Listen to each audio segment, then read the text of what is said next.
Hi everyone, welcome back to my channel. Class 12th physics में आप सभी का स्वागत है। आजकल हम क्लास 12th के पहले chapter electric charge and field का अध्ययन कर रहे हैं और इसमें हमारा आज का जो लेक्चर है वो ये है दो आवेशित प्लेटों के मध्य तथा बाहर वैद्युत क्षेत्र। इसके पहले हमने गॉस की प्रमेय के एप्लीकेशंस पढ़े हैं और उसमें हम लोगों ने एक समतल चादर के कारण किसी बिंदु पर विद्युत क्षेत्र की तीव्रता की गणना की थी और उसके लिए हमने फार्मूला बताया था। यदि प्लेटें हैं तो उसके लिए हमने फार्मूला बताया है कि विद्युत क्षेत्र E = सिग्मा अपान 2 एप्सिलॉन 0। ये फार्मूला आपको क्या करना है, याद रखना है। ठीक है, यदि आपको ये याद रहेगा तो इस लेक्चर को समझने में थोड़ा सा ज़रूर आसानी होगा। ठीक है, तो आइए शुरू करते हैं इस लेक्चर को और इसमें देखते हैं कि दो आवेशित प्लेटों के मध्य तथा बाहर वैद्युत क्षेत्र। तो सबसे पहले हम यहाँ क्या करेंगे, दो आवेशित प्लेट बनाएंगे। सपोज मान लेते हैं कि हमारे पास एक प्लेट ये है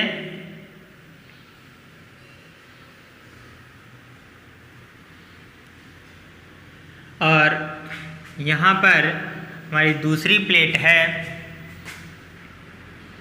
मान लेते हैं यहाँ पर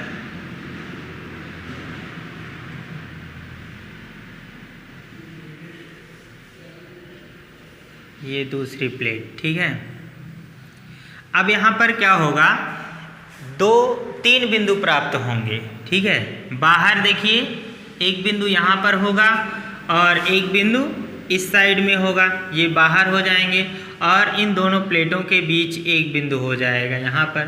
तो कुल मिलाकर दो प्लेटों के अंदर और बाहर मिलाकर कितने बिंदु होंगे, 3 बिंदु होंगे। अब सबसे पहले यदि मान लेते हैं कि दोनों प्लेटें क्या हों, धनावेशित हैं और इनका जो घनत्व है वो छोटा सिग्मा है।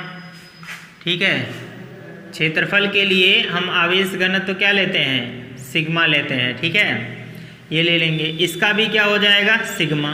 सपोज मान लीजिए ये पहली प्लेट है तो इसमें सिग्मा 1 हो जाएगा और ये दूसरी प्लेट है तो ये आपका क्या हो जाएगा, सिग्मा 2।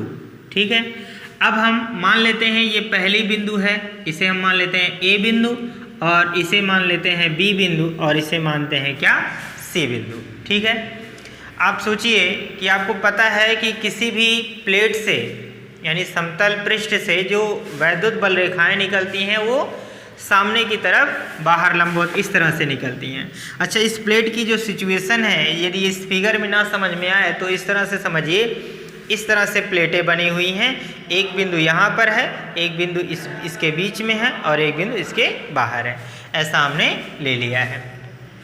तो यहाँ पर प्लस के कारण वैद्युत बल रेखाएं क्या होती हैं, बाहर की ओर निकलती हैं हमेशा। तो इस प्लस के कारण इस A बिंदु पर जो वैद्युत क्षेत्र की तीव्रता होगी वो इधर बाहर की ओर होगी। यहाँ पर ये चीज़ ले लेंगे। अब ये पहली प्लेट के कारण है तो ये क्या होगा, E1 हो जाएगा। ठीक इसी तरह से इस पर बाहर की ओर निकलेगा तो A वैद्युत क्षेत्र की तीव्रता क्या हो जाएगा, E1 इधर और इसमें भी इधर ही होगा तो ये हमारा क्या हो जाएगा, E1। क्लियर, इतनी बातें समझ में आ गई। ठीक इसी तरह से दूसरे प्लेट के कारण जो वैद्युत क्षेत्र की तीव्रता होगी वो A बिंदु पर किधर होगी, देखिए प्लस है तो क्या होगा, यहाँ पर बाहर की ओर निकलेगा। ठीक है, तो बाहर की ओर निकलेगा इस साइड में, इधर ही होगा तो यहाँ पर भी हम क्या ले लेंगे, E2 की भी दिशा क्या होगी, यही होगी। और इसमें बाहर की ओर होगा, E1 इधर है तो E2 क्या हो जाएगा, इस साइड में हो जाएगा। ठीक, और इसी तरह से इसमें भी देखिए E2 के कारण ये बाहर की ओर होगा तो इसमें भी हम क्या लिख लेंगे, वैद्युत क्षेत्र की तीव्रता इस साइड में ही हो जाएगी। ठीक है डियर स्टूडेंट, अब हम क्या करेंगे, बारी बारी से A बिंदु पर, B बिंदु पर और C बिंदु पर परिणामी तीव्रता की गणना करेंगे। ठीक है,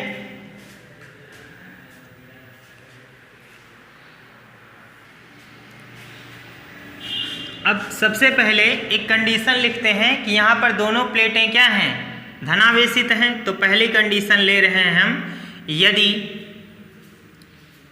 दोनों प्लेटें धनावेशित हों, क्या हों, धनावेशित हों। तो पहली कंडीशन तो हमने ये ले लिया। अब इसमें हम ए बिंदु पर निकालेंगे। सबसे पहले ए पर परिणामी, परिणामी का मतलब क्या होता है, कुल, परिणामी तीव्रता, परिणामी वैद्युत क्षेत्र लिख लें, वैद्युत क्षेत्र की तीव्रता या वैद्युत क्षेत्र। ये पहला पॉइंट हमने लिया। देखिए ए बिंदु पर E1 और E2 दोनों ही एक ही दिशा में हैं, इसलिए यहाँ पर जो वैद्युत क्षेत्र की तीव्रताएं दोनों होंगी वो ऐड हो जाएंगी, जुड़ जाएंगी। ठीक है डियर स्टूडेंट। तो यहाँ पर परिणामी तीव्रता ए पर ले रहे हैं, तो EA इज इक्वल टू क्या हो जाएगा, E1 प्लस क्या हो जाएगा, E2, ये होगा। और हमने अभी अभी आप लोगों को बताया कि समांतर समतल प्लेट के लिए जो वैद्युत क्षेत्र की तीव्रता का फॉर्मूला होता है वो हमने बताया क्या आपको, E बराबर क्या होता है, सिग्मा अपान 2 एप्सिलॉन 0, ये फार्मूला हमने बताया है। अब यहाँ पर E1 की जो वैल्यू होगी वो यहाँ पर क्या हो जाएगा, सिग्मा 1 अपान 2 एप्सिलॉन 0, ये हो जाएगा, ये तो कांस्टेंट है। और प्लस E2 के लिए सिग्मा 2 अपान क्या हो जाएगा, 2 एप्सिलॉन 0। अब हम क्या करेंगे, यहाँ से क्या कॉमन कर लेंगे, 1 अपान 2 एप्सिलॉन 0 कॉमन कर लें, और यहाँ पर हो जाएगा छोटा सिग्मा और प्लस क्या हो जाएगा, सिग्मा 1 इंटू सिग्मा 2। ये हमारा क्या हो जाएगा, ए की परिणामी तीव्रता। ठीक है, पहली बात तो ये हो गई। और दूसरी बात फिर बी पर हम निकालेंगे इसी प्रकार, बी पर परिणामी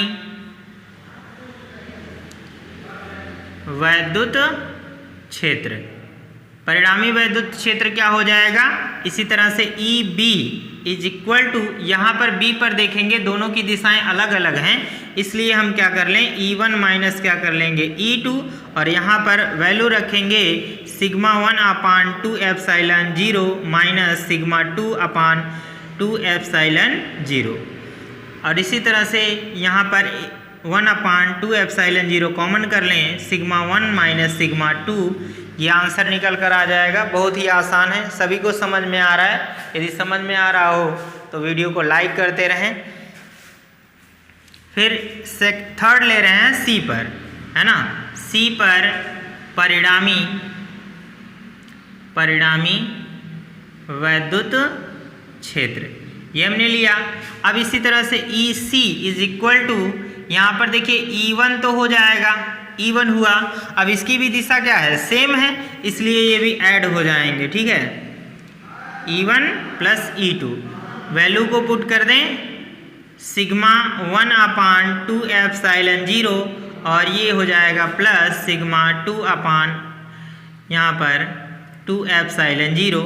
ठीक इसी तरह से 1 अपान 2 एप्सिलॉन 0 कॉमन कर लिया, सिग्मा 1 प्लस ये हमारा हो जाएगा सिग्मा 2। इस तरह से हम इसे सॉल्व कर सकते हैं। अब एक और कंडीशन ले रहे हैं कि यदि दोनों प्लेटें समान आकार और आकृति की हैं और इनमें जो पृष्ठीय आवेश घनत्व है सिग्मा 1 और सिग्मा 2 वो दोनों आपस में यदि बराबर हैं तो क्या कंडीशन होगा, इस कंडीशन को भी हम यहाँ पर लिख लें। यहाँ पर एक कंडीशन ले सकते हैं, यदि sigma 1 is equal to sigma 2, यदि दोनों बराबर हैं तो आवेश घनत्व भी बराबर होगा सिग्मा के। तब मैं यहाँ पर EA की वैल्यू क्या लिख सकता हूँ, 1 अपान 2 एप्सिलॉन 0। देखिएगा यहाँ पर सिग्मा और सिग्मा 1 सिग्मा 2 दोनों की जगह पर सिग्मा रखेंगे तो क्या हो जाएगा, 2 सिग्मा हो जाएगा। ठीक है, 2 से 2 मर जाएगा और यहाँ पर वैल्यू निकल कर आएगा EA is equal to sigma upon epsilon 0। तो ये वैल्यू निकल कर आएगी यदि दोनों प्लेटों के आवेश घनत्व क्या होंगे, बराबर होंगे। ठीक, ठीक इसी तरह से यहाँ पर भी हम सॉल्व करें तो ये यदि sigma 1 is equal to sigma 2 is equal to sigma, तो यहाँ पर ई बी बराबर क्या आ जाएगा, देखिए इसमें से सिग्मा से सिग्मा घट गया 0, 0 का गुणा करेंगे तो वहाँ पर क्या हो जाएगा 2 epsilon 0 multiply 0 is equal to क्या हो जाएगा 0 हो जाएगा।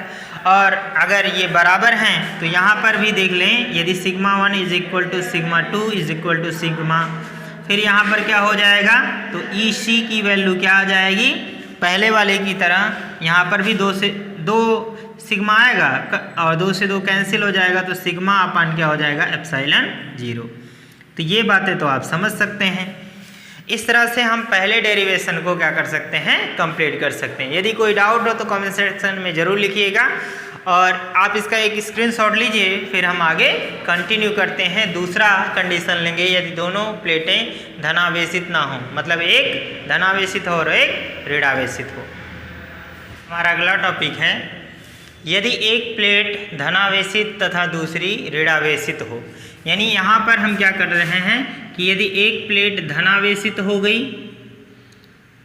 और दूसरी प्लेट क्या हो, ऋणावेशित हो, तो क्या होगा।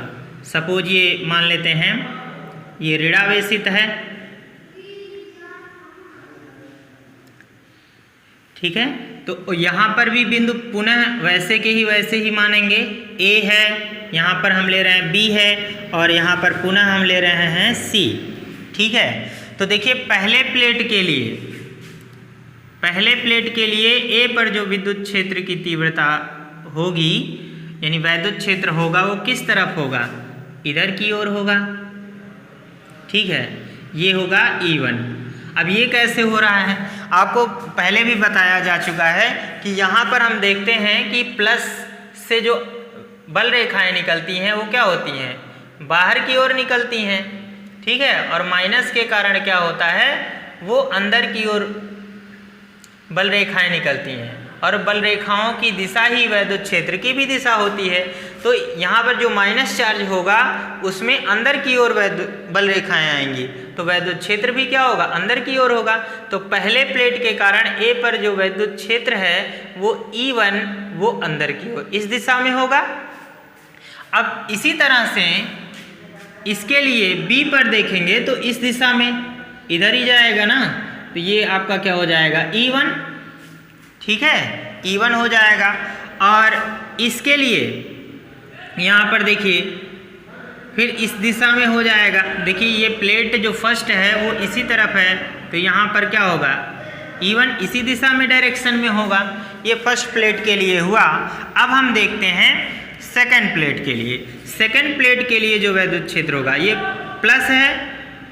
सेकंड प्लेट के लिए ए पर देखिएगा, ऐसे पहले यहाँ से ए पर देखिए, ये प्लस बाहर की ओर निकल रहा है ना, तो यहाँ पर जो दिशा होगी वो इधर की ओर होगी, वो E2 की वैल्यू हो जाएगी। ठीक इसी तरह से इसमें भी इधर ही निकलेगा बाहर की ओर, तो बी पर क्या होगा, इस दिशा में हो जाएगा।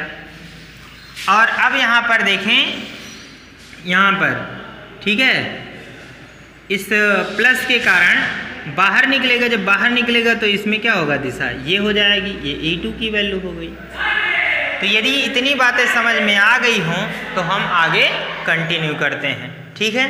बाकी सब कुछ सेम है। अब यहाँ पर ए पर परिणामी वैद्युत क्षेत्र बी और सी पर निकालना है, तो आप देखिएगा ए पर परिणामी वैद्युत क्षेत्र जो ई होगा वो यहाँ पर देखिए, ए पर क्या है, यहाँ पर E1 और E2 की दिशाएं क्या हैं, E1 और E2 की दिशाएं विपरीत हैं, तो ये एक दूसरे से क्या होंगी, घट जाएंगी, ठीक है, विपरीत होगा तो घट जाएगा, ठीक है।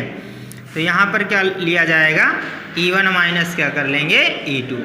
अब यहाँ पर अच्छा आवेश घन तो पहले की तरह है सिग्मा 1 और सिग्मा 2, तो यहाँ पर क्या कर लेंगे, सिग्मा 1 अपान 2 एप्सिलॉन 0 और माइनस सिग्मा 2 अपान 2 एप्सिलॉन 0, और यहाँ से हम 1 अपान 2 एप्सिलॉन 0 कॉमन कर लें तो सिग्मा 1 माइनस हो जाएगा सिग्मा 2, ठीक है।